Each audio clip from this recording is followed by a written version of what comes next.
Tonight on PBS News Weekend, the effects state restrictions on reproductive rights are having on abortion and infant mortality rates. Then voters with disabilities are working to boost their accessibility and visibility in this year's election.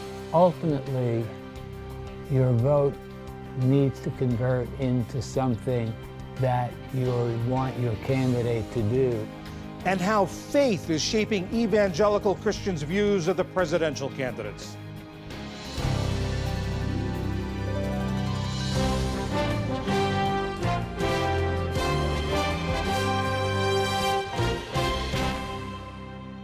Major funding for PBS News Weekend has been provided by Consumer Cellular. This is Sam. How may I help you? This is a pocket dial. Well, somebody's pocket. Thought I'd let you know that with Consumer Cellular, You get nationwide coverage with no contract. That's kind of our thing. have a nice day.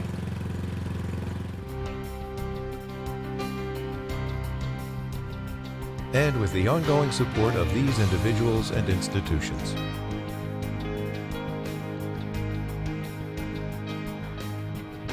And friends of the NewsHour.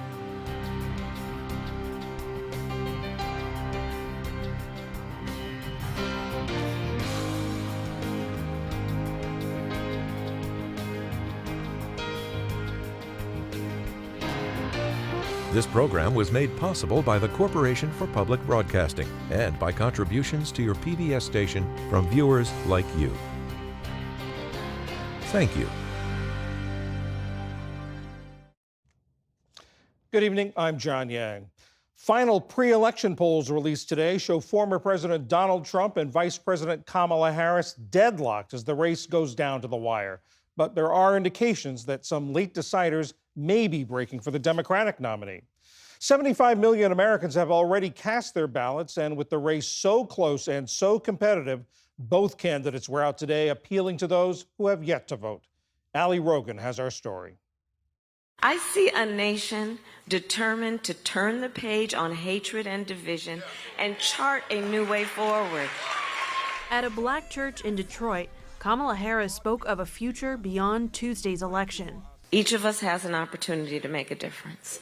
Because in this moment, we face a real question. What kind of country do we want to live in? Harris needs high voter turnout here in Michigan and in other blue wall states like Wisconsin and Pennsylvania. In a surprise appearance on Saturday Night Live, she poked fun at herself with her doppelganger. I'll tell you something. I'm gonna vote for us. Great. Any chance you are registered in Pennsylvania? Nope, I am not. Well, it was worth a shot. Donald Trump is also focused on Pennsylvania, where he has closed in on Harris in the polls. And you have a chance in 2 days, and if you don't vote, you're stupid. You're stupid. But he had a starkly different tone. He dumped his prepared speech in favor of rambling remarks, often questioning the integrity of the voting process. They spend all this money on machines, and they're going to say, we may take an extra 12 days to determine. And what do you think happens during that 12 days? What do you think happens? And railing against early voting. They are fighting so hard to steal this damn thing. Look at what's going on. Look at what's going on in your state. Every day, they're talking about extending hours and stuff. Who ever heard of this stuff? Hi, good afternoon, everyone. Harris urged voters to be wary. I would ask, in particular, people who have not yet voted, to not fall for his tactic. It is meant to distract from the fact that we have and support free and fair elections in our country. Voting will end Tuesday, but the final tally won't come for days. For PBS News Weekend, I'm Ali Rogan. Israel said today it had seized a Syrian citizen during a ground operation there. The announcement didn't say when it took place and said the man was an Iranian operative gathering intelligence on Israeli troops in the Golan Heights. Across Gaza today, Israeli airstrikes killed at least 31 Palestinians. It's part of a month-long offensive that Israel says is aimed at preventing Hamas militants from regrouping. Palestinians call it ethnic cleansing. An attack on Khan Yunis in the south killed 8 people, including 4 children. Meanwhile, in Israel's war against Hezbollah in Lebanon, airstrikes on Sidon left only the shell of an apartment building. In the last 24 hours, 18 people have been killed. In Iran today, large rallies commemorated the 45th anniversary of the storming of the U.S. Embassy in Tehran. That was the beginning of the 444-day hostage crisis. People burned U.S. and Israeli flags, and the commander of Iran's Revolutionary Guards told the crowds that the United States and Israel were behaving like collapsing regimes. It came as the State Department acknowledged that an Iranian-American journalist is believed to have been detained in Iran for several months. Until 2022, Reza Valizadeh worked for Radio Farda, which is part of the U.S. government's Agency for Global Media. In Spain, rage over the government's response to last week's devastating floods and mudslides led to some literal mudslinging. Angry crowds pelted Spanish King Felipe VI with mud and shouted, "Get out and killers." The official death toll stands at 217, with many more still unaccounted for.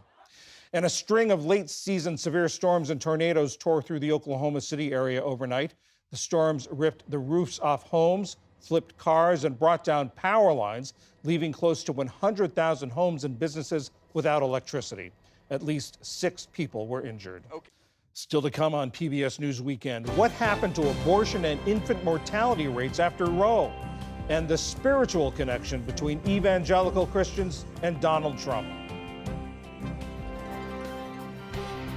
This is PBS News Weekend from the David M. Rubenstein studio at WETA in Washington, home of the PBS NewsHour, weeknights on PBS.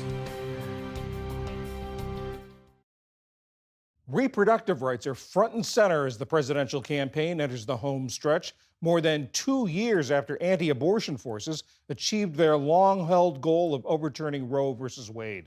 Despite the state bans that followed the Supreme Court ruling, the number of abortions has actually gone up, even in states with the strictest bans. At the same time, infant mortality rates have been rising. Shefali Luthra is reproductive health reporter at the 19th, which covers gender, politics, and policy. She's also the author of Undue Burden: Life and Death Decisions in Post-Roe America. Shefali, I want to start by talking about the issue of abortions. Now, the Society of Family Planning, which advocates for reproductive rights, tracks this with a project called We Count. And they say that since March 2023, there's been a small but steady increase in abortions, including in 10 of the 13 states with the strictest laws. So what's going on here? What's happening is very interesting and in some ways not surprising for those of us who've been following the data since Roe v. Wade was overturned. And what we've seen is this patchwork network has been developed to help people get around abortion bans in their state. The 2 ways that we're principally seeing people use to get around these bans are, 1, traveling out of state. So maybe driving, maybe flying, maybe taking on some credit card debt, taking on immense financial hardship to travel from a place like Texas to Kansas or Illinois or New York to get an abortion. But the other trend that is really important is the rise of telehealth. And so what we are seeing is doctors, largely in states with abortion rights protections and these laws called shield laws, states like New York, Massachusetts, California, Maine, are prescribing and mailing abortion pills to people who live in states with abortion bans. It's very medically safe, it's very effective. You can take these pills at home and terminate your pregnancy, and the doctors are protected as long as they stay in their home states. Just as there are limits on who can travel out of state, who has the money, the resources, the ability to take time off of work, are there limits to telehealth as well? Absolutely. There are issues around who has access to the internet and can find these websites, who knows about websites that will connect you to a doctor that will prescribe pills and mail them to you. Do you have an independent bank account that you can use to pay for medication? A lot of minors might not have that resource. We are seeing abortions continue to increase, but we are also seeing inequalities amplify. And some people are finding ways to get around these abortion bans and to continue to access care, and others are being left behind. And the inequalities that always existed are, in fact, getting bigger and deeper. You mentioned shield laws. Explain what those are. These are a relatively new legal approach. They're very interesting. And so they exist in a few of these more abortion-friendly states. They protect healthcare providers in these states, and they say, if you are in our state and you practice healthcare that is legal here, for instance, providing abortions, even if it is for people in other states, we will protect you from out-of-state prosecution. We will not comply with efforts to try and bring you to court, bring you to trial. these have been very effective so far because we see doctors taking advantage of shield laws to prescribe and mail abortion pills to people in states with bans. But they also are relatively new, and there are some questions about will they stand up if they ever meet a legal challenge? If a doctor who has relied on a shield law in, say, Massachusetts at some point travels to Texas, the protections don't apply once they've left their home state. And so there is a legal risk that I've heard some doctors quite worried about someday affecting them. Let's talk about the infant mortality issue. There have been 2 papers recently in JAMA Pediatrics that looked at this issue. They say the infant mortality rate has been rising since the Supreme Court decision, with the most significant increases in babies with congenital abnormalities or birth defects. What does this tell us? This also shows us something that I think is really important, which is that even as people are getting around abortion bans, many are not, and they are being forced to carry pregnancies to term that in a different world would have been terminated. And with congenital abnormalities in particular, many states with abortion bans don't have exceptions for fetal abnormalities. Even those that do are quite narrow. They only allow abortions for very, very obviously lethal cases. And so as a result, what we are seeing is people being forced to carry pregnancies to term where they know that they cannot give birth to a baby who will live. We are seeing people have to give birth and watch their children die in front of them because of an abortion ban. And so in Florida, for instance, I've spoken to a lot of doctors there about their experience. There was a 15-week ban in Florida. They more recently switched to a 6-week ban.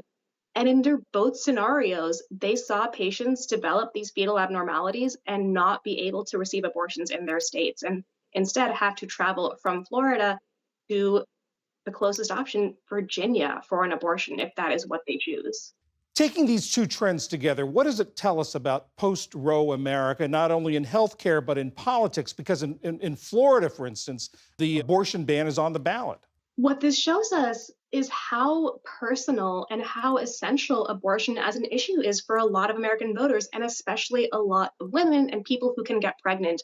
The data showing that abortions went up underscores that people are going to remarkable lengths to try and get abortions. The data around infant mortality shows that people who cannot get around these bans are suffering really intense emotional and in some cases financial harm as well, because some of them actually have medical debt after they give birth. And they help us understand, I think, why this is such a critical issue for so many Americans. It is so personal, so ubiquitous, and so essential as we think about where the election will take us. Shefali Luthero, the 19th, thank you very much. Thank you for having me.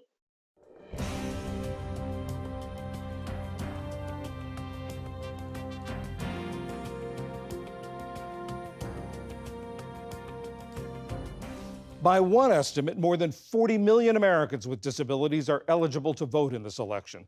But some of them say they feel excluded from the process. It's not just hurdles at polling places that keep them from voting independently and privately. Many say candidates don't address their needs and concerns. Blair Waltman-Alexan of Austin PBS looks at one group trying to boost both accessibility and visibility. This voter rally in central Austin looks a lot like many others that have been taking place around the country. Attendees enjoy snacks, experts field questions about the voting process. When are you going to go vote? How are you going to get there? And just generally try to get people excited about the election. But this group also faces some very specific challenges, and they have particular issues that they want lawmakers to address. You go to vote at a polling site and you bring a person of your choosing to serve as an assistant, but you're turned away by poll workers. What do you do? This rally is being hosted by Rev Up Texas, a nonpartisan coalition that aims to empower people with disabilities to be more involved in electoral politics.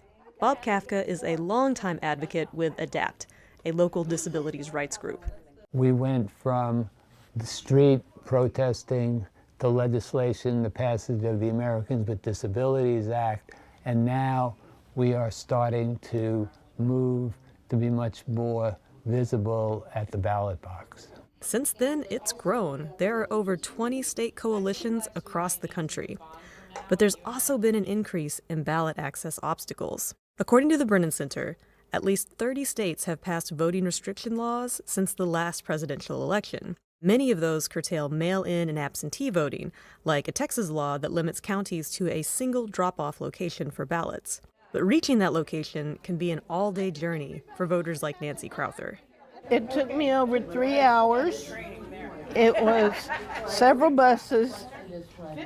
I don't think the community understands what a burden it is, but I have to trust that my vote was counted, because that's the whole goal. Kafka says that federal laws have improved ballot access overall, but it's hard to make sure that the laws are being implemented statewide. In Texas, there are 254 counties. It is very difficult to know are all the counties actually implementing to the letter the Help America Vote Act. People might have difficulty in terms of poll places that may not be physically accessible, or they may be questioned if you bring an interpreter. We've seen advances in that area. By no means have we solved all those things. While ballot access is important, it's not the only thing that Kafka and Rev Up are fighting for. What's more important and what we want to talk about today is use your power. He wants candidates and other people with disabilities to see themselves as a powerful voting bloc.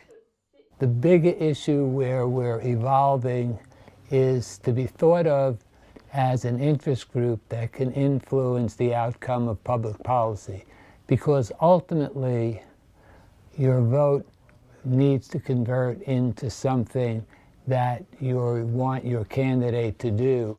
A 2022 study by Rutgers University found that there were over 15 million voters with disabilities in the country. If they voted at the same rate as the overall population, that could equal about 2 million votes. Enough, Kafka points out, to make a major impact. Think about that. Georgia, last election, was won by less than 12,000 votes. If the disability community would vote one way or the other, it could swing that state. Are the candidates looking at that? Not yet.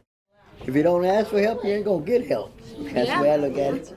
Kafka says there are a number of issues that disabled voters care about, including Medicaid expansion and enforcement of the Americans with Disabilities Act. But another major issue is community integration. That means live as independently as possible in the community, not be forced to go in a nursing home. A major factor in whether people with disabilities can stay in their homes and communities is having assistance from caregivers. What did your card have? They provide essential services, but the wages are low, according to advocate and caregiver Kathy Cranston.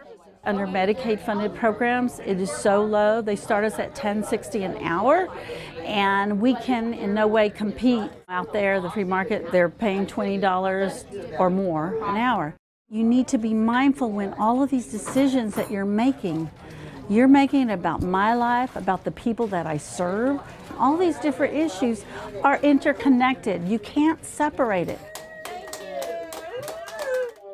Back at the rally, groups join in virtually from across the state. Even though they may face obstacles, they are excited to make their voices heard in this election and the next. By making the disability vote a powerful tool, it will help change what's going on. For PBS News Weekend, I'm Blair Waltman-Alexan in Austin.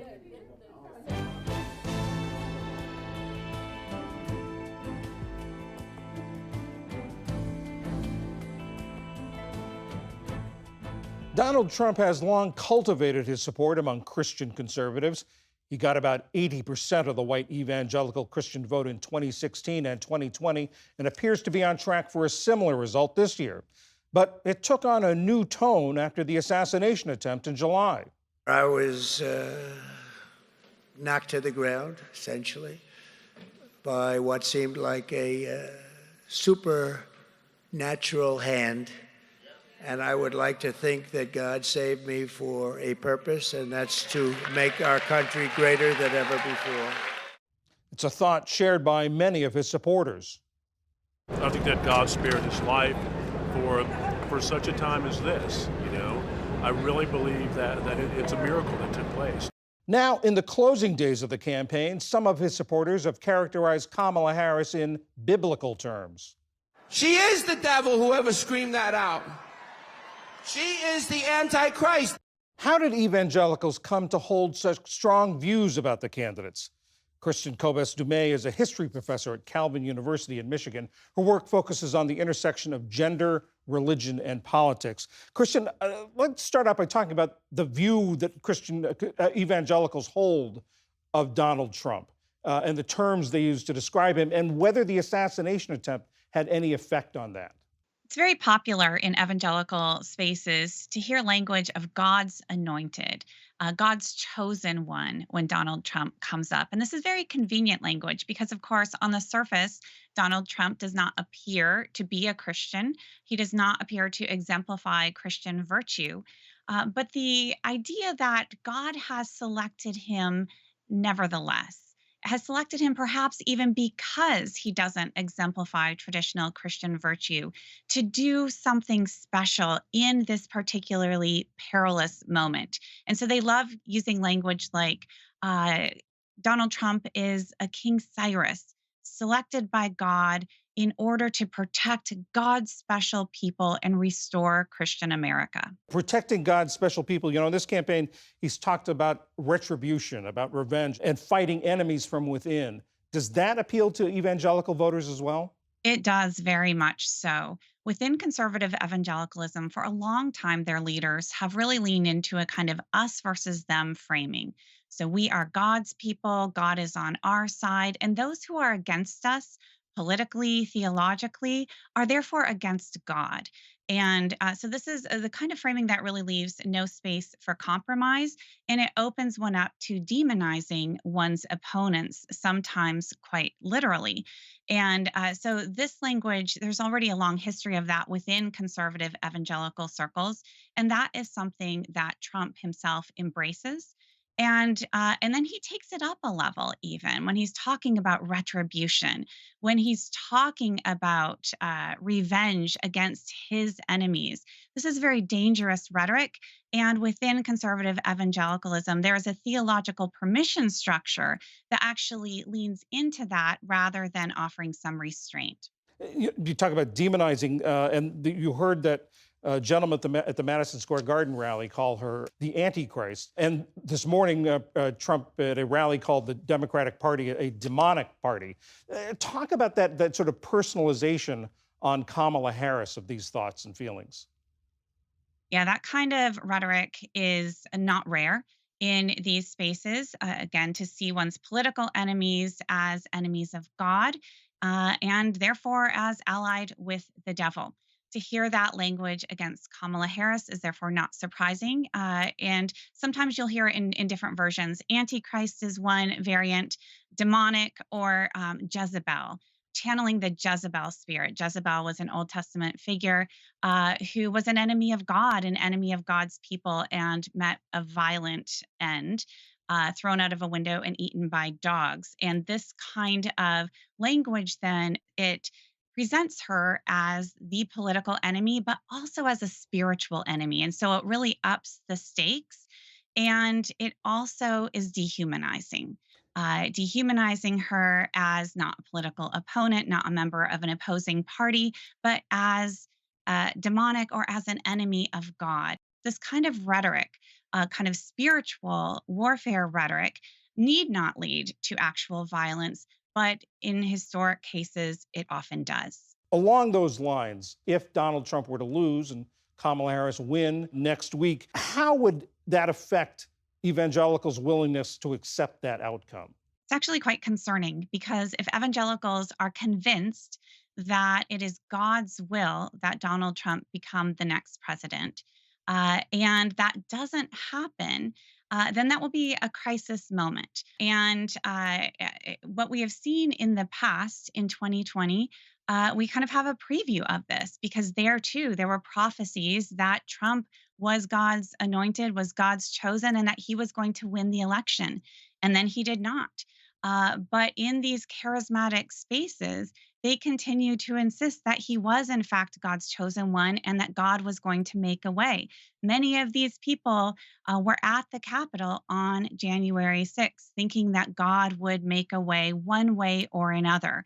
And what this does, it just ups the stakes of the election to a kind of spiritual end game. Christian Cobes-Dumais of Calvin University, thank you very much. Thank you.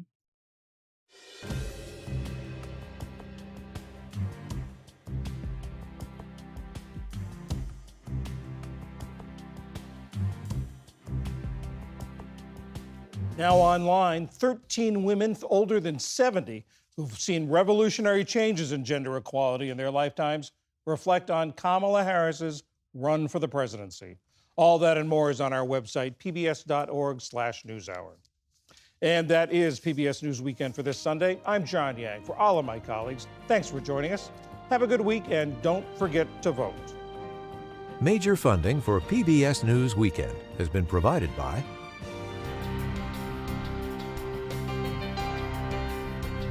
and with the ongoing support of these individuals and institutions.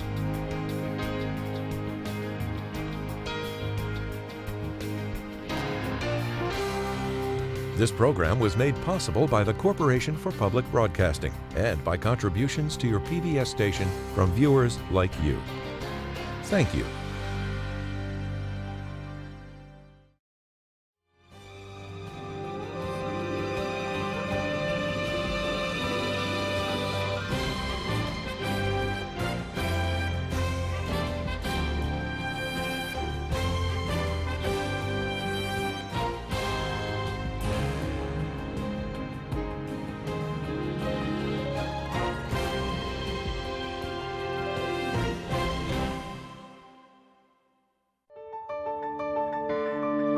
You're watching PBS.